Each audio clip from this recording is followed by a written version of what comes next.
People always say the dress makes the woman. I used to believe that.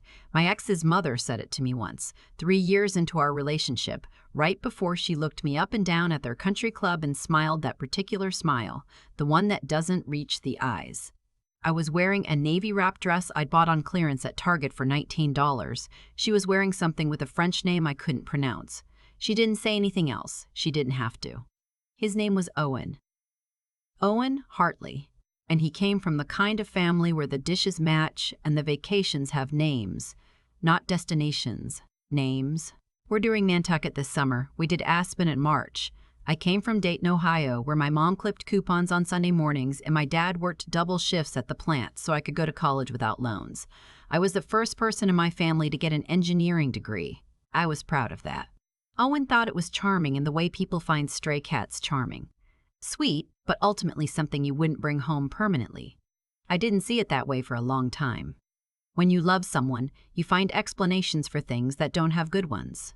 We met during our first year at a mid-sized tech firm in Austin. I was a junior software engineer. He was in business development, brought in from outside, already had his father's network and his grandfather's last name working quietly in the background like a trust fund you don't mention. We were assigned to the same product launch team. He was funny then, or I thought he was. He had this way of making you feel like the most interesting person in the room, and when you're 26 and still figuring out who you are, that feeling is addictive. We dated for 2 years, moved in together after 18 months. I thought we were building something. What I didn't know, what I was very carefully not allowed to know, was that Owen had been quietly positioning himself to take over a project I'd been developing on my own time.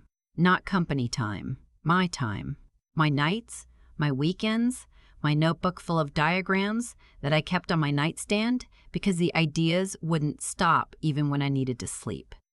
It was a routing optimization algorithm.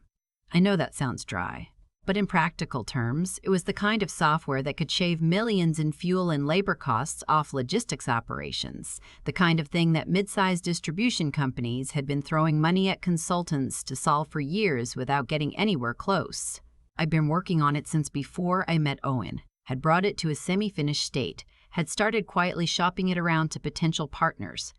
Owen knew about it because I trusted him. I showed him my notebooks. I explained the architecture. He asked questions, smart questions, the kind that made me think he was engaged, interested, supportive. He was taking notes. I thought it was love. It was due diligence. I found out the truth on a Thursday afternoon in February when I got a call from a college friend who worked at a venture firm in Houston. She'd seen a pitch deck forwarded to her firm by some connection of a connection for a logistics software startup seeking seed funding. The founder was Owen Hartley. The product was my algorithm. The pitch deck used language that was close enough to my original documentation to make me physically sick. I called Owen immediately. He was calm. That was the worst part, how calm he was. He said I was being paranoid, said I was confusing being inspired by conversations we had together with theft, said he'd been developing his own version independently, said things like collaboration and mutual influence and you never even filed anything, so technically. I hung up. Then I went into our apartment, packed 2 bags, and drove to my college roommate's place across town. I left the key on the counter. I didn't leave a note. There was nothing left to say. The next 6 months with a kind that aids you in ways that don't show on your face but show in the way you make decisions afterward. I moved into a studio apartment in East Austin, started walking to work to save on gas, ate a lot of rice and beans, and told myself it was by choice. I documented everything I could find. Old emails, dated files, photographs of notebook pages, a version history on a cloud drive that predated Owen's pitch deck by 14 months. I consulted a patent attorney on a payment plan. I filed. I waited. Owen's startup got off the ground faster than I expected. His father's network, I assumed. He pulled in a seed round of $400,000 within 3 months of our breakup. I watched from a distance. Through LinkedIn, through mutual contacts, through the particular small cruelty of the Austin tech scene where everyone knows everyone, and no one says the hard thing out loud. He got engaged 8 months after we broke up to a woman named Felicity. His father owned a regional freight company in Dallas. I heard about it through a coworker. I felt nothing, which surprised me. Or maybe I felt relief. The version of myself that had loved Owen felt like someone I used to know. The wedding was at the Omni Barton Creek Resort. I know because I was invited. I know what you're thinking. But here's the thing. The invitation wasn't a mistake, and it wasn't kindness. Owen's mother sent it. She sent it to me at my work address, which she'd never had before, which meant she'd looked it up specifically. Inside, written in her own handwriting under the printed card, "We do hope you'll come, Nora. It would mean so much to Owen to see you've moved on well." I read that line 4 times. Moved on well? The implication was a gift wrapped in razor wire. She wanted me there so she could see the look on my face, so Owen could see the look on my face, so Felicity could see the look on my face, so the whole assembled congregation of Hartley family, friends, and business connections could see the look on Nora Chen's face when she watched the man who'd taken her work walk down the aisle at a resort she could never afford. I RSVP'd yes. My best friend, Adrian, thought I'd lost my mind. She drove over to my apartment on a Sunday with wine and a look of genuine concern and told me, very carefully, that she supported me but needed me to explain what I was thinking. I told her I wasn't thinking, I was knowing. There's a difference. My patent attorney, a quietly brilliant woman named Miss Holloway, had been working on my case for almost 2 years by then. When I told her about the invitation, she was quiet for a moment. Then she said, "Interesting timing." I asked her what she meant. She told me to wear something comfortable and not to drink at the reception. I didn't ask for more explanation than that. Some things you trust. The wedding was in May. Texas in May is already pushing toward brutal 90 degrees.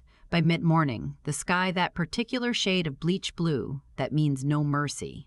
The resort was beautiful, in the way that money makes things beautiful, all limestone and manicured live oaks and staff, who somehow remain cheerful, despite the heat. I drove myself. I wore a dress I'd had for 4 years, a simple black and ivory sheath I'd bought at a small boutique in Dayton during my last visit home. I'd paid $32 for it at an end-of-season sale. I'd worn it to job interviews and to my grandmother's 75th birthday dinner. It was not impressive. It was not supposed to be. I walked into that resort lobby in my $32 dress, found my name on the seating chart, and sat down. Owen's mother saw me from across the room during cocktail hour. She smiled. That same smile, the one that doesn't move above the cheekbones, and said to the woman next to her something I couldn't hear but could reconstruct from context. The woman looked at me. I looked back. I smiled the same way. Felicity was beautiful. I'll say that honestly. Tall, with the kind of effortless posture that comes from a childhood of riding lessons. Her dress was probably worth more than my first 3 months of rent in Austin. She noticed me during cocktail hour, too. Owen must have mentioned me, or someone pointed me out. And she came over with a champagne flute and her bridal smile and said with perfect sweetness, "Oh, you're Nora. I've heard so much about you." Then her eyes went to my dress.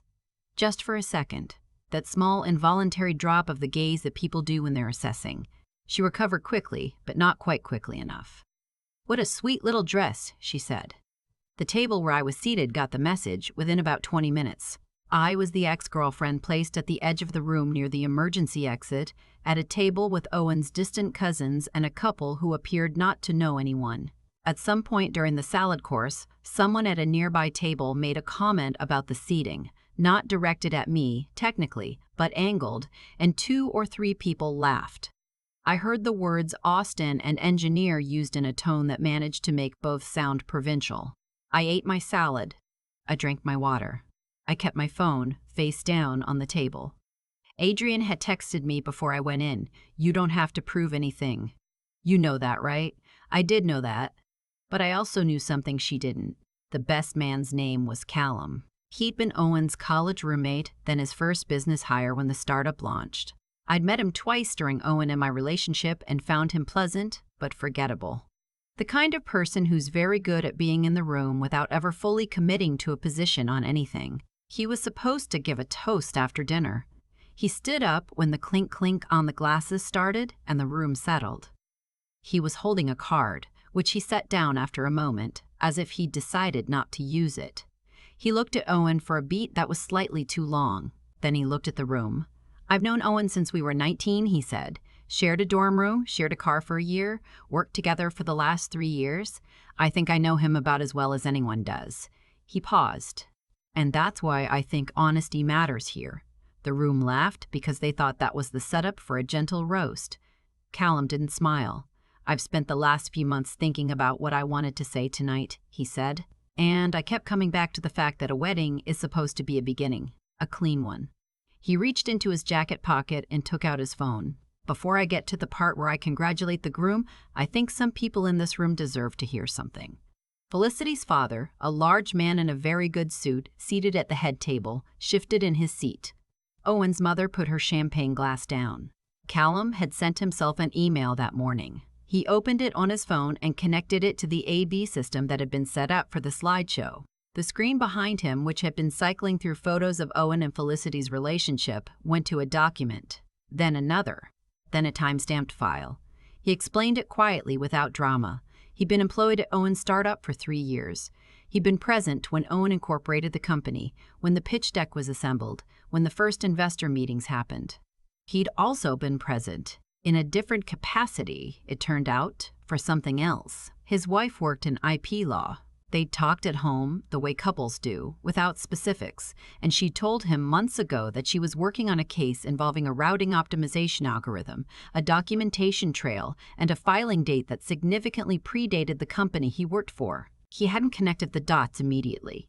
When he did, he'd spent 3 weeks deciding what to do. What he did was call Ms. Holloway. The timestamps on the screen told the story plainly. My original documentation, design specs, development logs, an early working prototype demo I'd recorded on my laptop in my pajamas at 2 in the morning, predated Owen's pitch deck by over a year. Callum had brought to Ms. Holloway every internal company document he legally had access to, which included communications in which Owen had referenced a prior architecture he'd been exposed to, language that, according to Ms. Holloway, was exactly the kind of thing that significantly strengthens an IP case. Callum said, "I'm not a lawyer. I'm not here to litigate anything. I'm here because I was asked, a long time ago, to be the person who tells the truth when it matters. I think tonight it matters." He set his phone down. The room was completely silent. Owen's face had gone the color of old concrete. Felicity had turned to look at him, and the look she was giving him was not the look of a bride at her wedding. Her father had stood up from the head table and was leaning forward with his hands flat on the white linen, the way a man does when he is trying very hard to stay in control of his body. I sat in my $32 dress near the emergency exit and did not move. Miss Holloway had told me not to say anything tonight, no matter what happened. She had also told me, the week before, that Felicity's father's freight company had been in preliminary licensing discussions with Owen's startup. Discussions that, given what she expected Callum to present, would almost certainly be paused pending the outcome of our case. $400,000 in seed funding and a potential $1 million licensing deal, she said, built on a foundation of stolen work. She'd been very precise about the numbers because she knew I needed to understand what we were dealing with. I understood. Owen looked at me once across the room. Just once. I don't know what expression he expected to find on my face, satisfaction, maybe, or anger, or something raw and old that he could interpret as proof that I'd orchestrated this out of hurt. What he found was nothing. Not coldness, not blankness. Just a face that had moved past him so completely that looking at him felt like looking at a photograph of someone you used to know. I gathered my clutch, folded my napkin beside my plate, and stood up. I didn't make a scene. I didn't say anything to Owen, or to his mother, or to Felicity. I nodded at Callum on my way out because it seemed like the right thing to do, and he nodded back in a way that suggested he understood. I walked through the Omni Barton Creek lobby in my $32 dress, gave my ticket to the valet, tipped him $10 I genuinely could afford now, and drove home through the May heat with the windows down. Adrian called before I'd made it to the highway. "Callum just texted his wife," she said. "She's Miss Holloway's paralegal." A beat. She's been updating her the whole time. I laughed. I think it was the first time I'd laughed, really laughed, in a long time. The kind that starts somewhere low and surprises you. The lawsuit settled 18 months later. I'm not able to discuss the specific terms, but I will tell you that I paid off my remaining patent attorney fees, my student loans, and put a down payment on a small house in East Austin with a yard that gets good morning light. I have a lemon tree. It's doing well. Owen's startup dissolved during the litigation. The freight company deal fell through the same week Callum gave his toast. I heard through the Austin Tech Network, the same network that had watched all of this quietly, the way that network does, that Owen had moved back to Dallas to work for his father's firm. I don't know if that's true. I stopped checking. Ms. Holloway sent me a bottle of wine when it was over. Nothing expensive, just a good Texas red with a note that said, "You built something real." Don't forget that. I have the note on my refrigerator. People ask me sometimes why I went to the wedding. They mean it as a criticism, framed as concern, as if the only reason a woman would go somewhere she wasn't wanted is because she couldn't let go. As if self-possession requires absence, as if the bravest thing is always the invisible thing. But I think there's something to be said for showing up, for walking into the room where someone expects to find you smaller than you are, and just being exactly the size you are. Not larger, not performing, not arriving with a speech or a plan or a need to be witnessed in your pain. Just present, just whole. I wore a $32 dress to my ex's wedding. His bride smiled at it. His mother looked at it. His whole assembled world of right names and right money and right zip codes assessed it and found it wanting. And I sat in it, quietly, while the truth did what truth eventually does. It showed up too. I've thought a lot about what made any of this possible. Not the lawsuit, not the settlement. I mean, what made it possible for me to still be standing at the end of it. And I keep coming back to the same thing. I never stopped doing the work. Even when Owen had the money and the network and his family's name behind him, and I had a studio apartment and a payment plan with my attorney and a very concerning amount of rice in my pantry. I kept going. Not because I was brave. Mostly because I didn't know what else to do with myself. The work was mine. It had always been mine. And somewhere in me, even in the months when I genuinely wasn't sure I'd win anything, I understood that walking away from it would mean letting him take something he could never actually earn. I wasn't willing to do that. What I've come to understand is that there's a version of intelligence that has nothing to do with test scores or degrees or how quickly you can read a room. It's the kind that knows when something is true, even when everyone around you is behaving as if it isn't. Owen's mother looked at my $32 dress and saw a woman who hadn't made it. What she was actually looking at was a woman who had already won and just hadn't collected yet. Those two things can exist at the same time. Knowing which one is real, that's the intelligence that actually matters. And Callum. I think about Callum a lot. He didn't have to do what he did. He had a job, a salary, a relationship with Owen that went back 15 years. The easy thing, the thing almost anyone would have done, was to give the toast, say something funny and warm, drink the champagne, and go home. Instead, he sat with what he knew for 3 weeks, talked to his wife, called Ms. May Holloway, and then stood up in front of 200 people and told the truth in the most uncomfortable possible setting. That's not a small thing. That's the kind of integrity that costs something real. I think about the fact that I didn't ask him to do it, didn't know he was going to, couldn't have planned for it. He just decided that honesty mattered more than comfort. Those people exist. I didn't know how much I needed to know that until that night. The thing about letting someone take credit for your work is that it doesn't just cost you money or recognition. It costs you a version of yourself.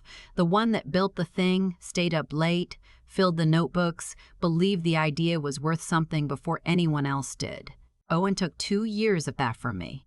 What he didn't count on was that the documentation was still there. The timestamps were still there. The truth of what I'd built was still there, quietly waiting, the way true things do. My lemon tree is about 3 feet tall now. It gets good morning light, like I said. I go out there sometimes with coffee and just stand in the yard and think about how different everything looks when you're not spending your energy trying to hold yourself together in front of people who want to watch you fall apart. That kind of peace isn't dramatic. It doesn't make a good story on its own. But it's the thing I actually wanted, underneath all of it. Turns out you can have it. You just have to be willing to do the work, tell the truth, and wait.